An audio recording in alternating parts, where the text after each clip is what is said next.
Hello and welcome to the fifth video in my Great Guitar Build-Off build. This episode is proudly not sponsored by Stu Mac, and we'll be trying to crowbar in something to do with them later in the video. Now, as you can see, it's finished. Really quite proud of it, actually. I didn't think I'd be able to build something like this. Ben, what do you think of it? It is what it is. It is what it is. That's all you've got to. That's all you've got to say about it. Can you give me an honest opinion on what you think of the guitar? It just is what it is. Sadly. Ben, I've spent 2 months making this guitar. I've put blood, sweat, and tears into this, and a lot of money. I'd like maybe a little bit more feedback than it is. It is what it is. Just is what it is. Say it is what it is one more time. I double dare you. It is what it is. Mother. So I'm just drilling the holes for the bridge here. It's one of those bridges. It's a tunematic bridge, so it needs to be directly mounted into the guitar. I don't have any sort of ferrules for it, so I just put some super glue into the hole just to harden it up a bit, seeing as they're going to be screwed directly in.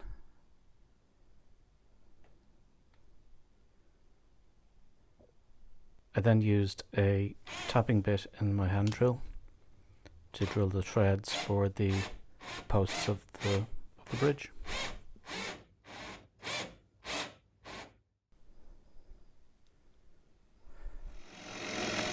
Now I'm just hogging out some material for the pickups.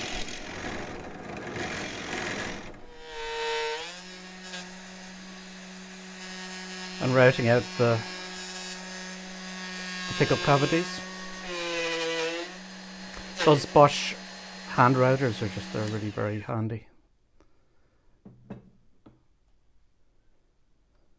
Just for little small jobs like this, they're great.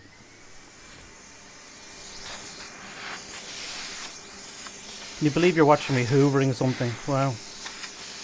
That's a bit sad. And then I'm just drilling the holes then for the wiring. Using a Princess Leia keychain to make sure that the drill bit is straight. That's the way I do it anyway.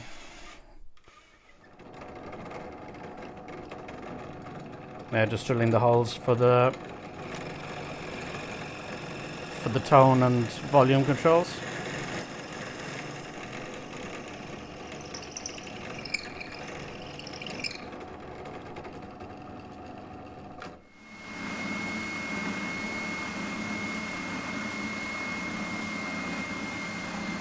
And I'm just going to sand the body of the guitar, or the sides of the guitar. As you can see, Ben is ever watchful. I'm just using 180 and then 240 grit on the guitar sides using the spindle sander. Just saves me having to do it by hand. Now I'm just sanding down the back and front of the guitar. So just using 180, then 240, then 320.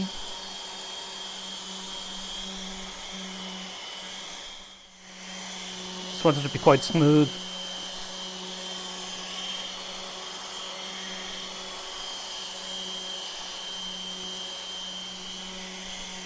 It's very satisfying doing that. The grain looks lovely. And now I'm just sanding flush the cavity covers. Control cavity covers.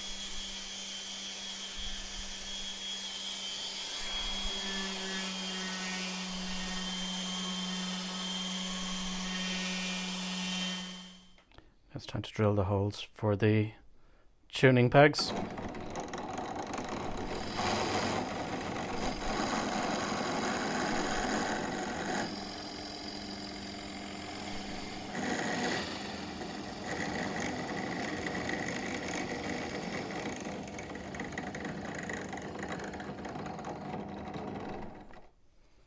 And now it's time to put some finish on. This is always a very satisfying thing to do. I'm using Osmo oil, Polyx oil. This stuff is fantastic.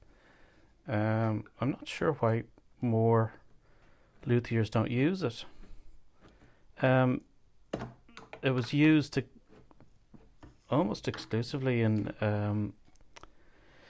the guitar company that I worked for last year for a bit. I'm not going to say who they are, but as I'm in Northern Ireland, you can probably guess. And they use it, and it's great stuff. It's all natural. Smells wonderful. But it's non-toxic and all that, so it's good for the environment.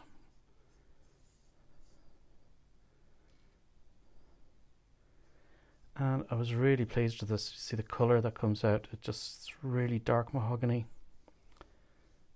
which is quite unexpected for the neck. I thought it would be a little bit lighter, but it's quite really nice.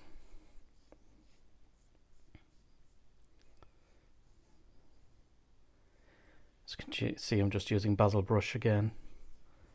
Basil's in a lot better form this last few weeks. Whatever was happening at home, I think he's gotten it sorted. So he's much. It's at this point. Put gloves on. I didn't put gloves on, and none of you said anything. Can't believe you didn't say anything. Yeah, you should put gloves on. Not because it's dangerous or anything. It's just quite sticky. It's difficult to get off your hands. And then once you put a coat of the Polyx of the Osmo oil on, you just rub it off. It's a little bit like the Crimson Guitar oil.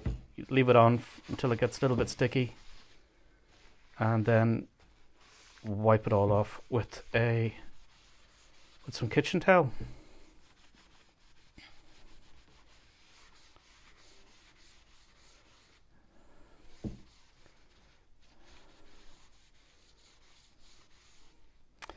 And now I'm just putting the shielding paint onto the control cavity.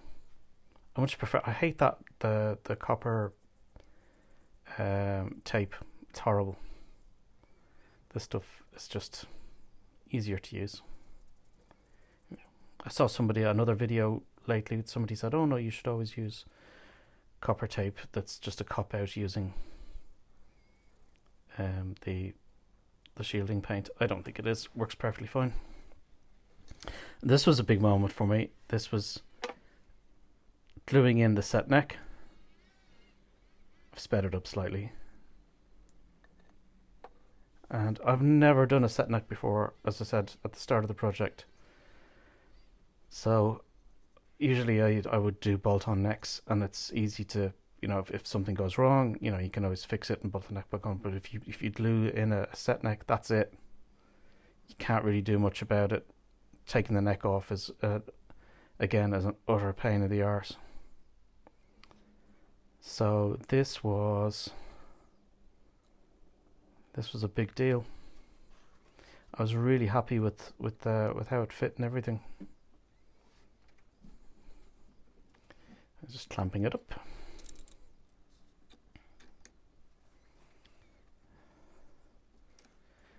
Probably hear my neighbour's strimmer in the background, constantly in his garden doing something like that. And now I'm just cutting out a truss rod cavity from some ebony that I had left over from the fretboard.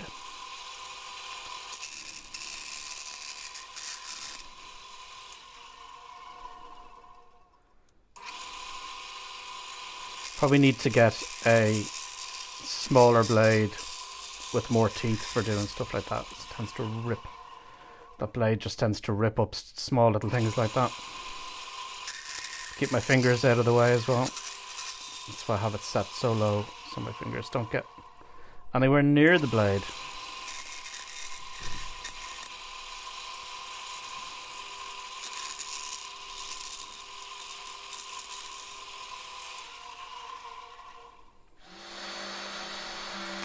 I'm just putting a a round over on the back of the guitar body. On the back of the guitar body, I put a more severe round over. On the front, I didn't. I just really hand sanded it down just to keep the edge. And here I'm just putting some holes in the control cavity, some recessed holes. And now it's time for a few words from our non-sponsor. Do you have a problem with guitar strings? Always getting them stuck in your corneas? How about now? Oh my god, my eye! Introducing StewMac's new string end protectors. Only $50 each or $400 for a set of 6. Say goodbye to unwanted blinders.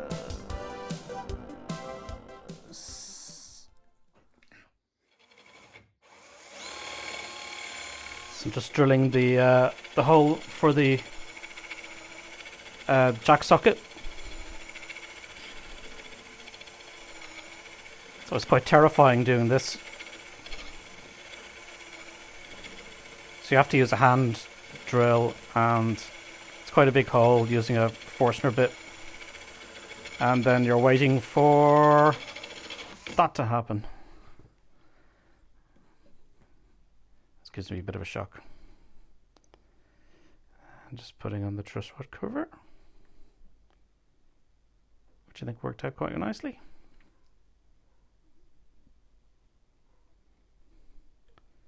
Hear a dog barking in the background. And then it's time to put the tuners on the set of Goto. I think that's how you pronounce it. Goto tuners. Locking tuners.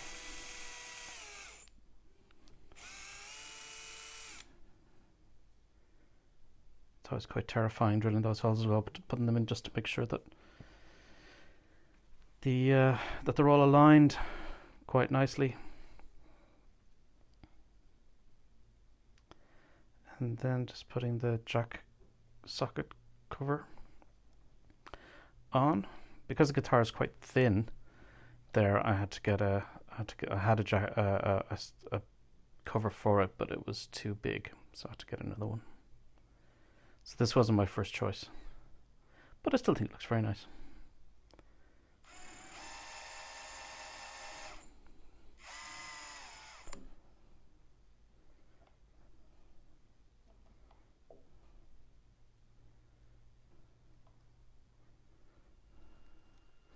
Then I just sped up doing the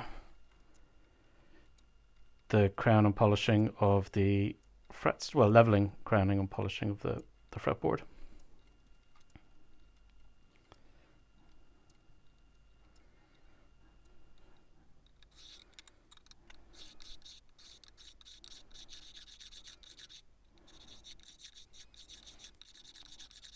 Find this to be quite a terrifying job as well, just in case you feel like you're taking too much off the frets sometimes.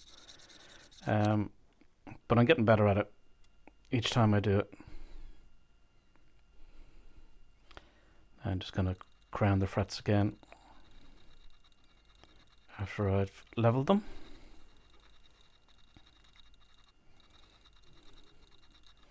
And again, this is something I was useless at before, and I'm getting better at it too.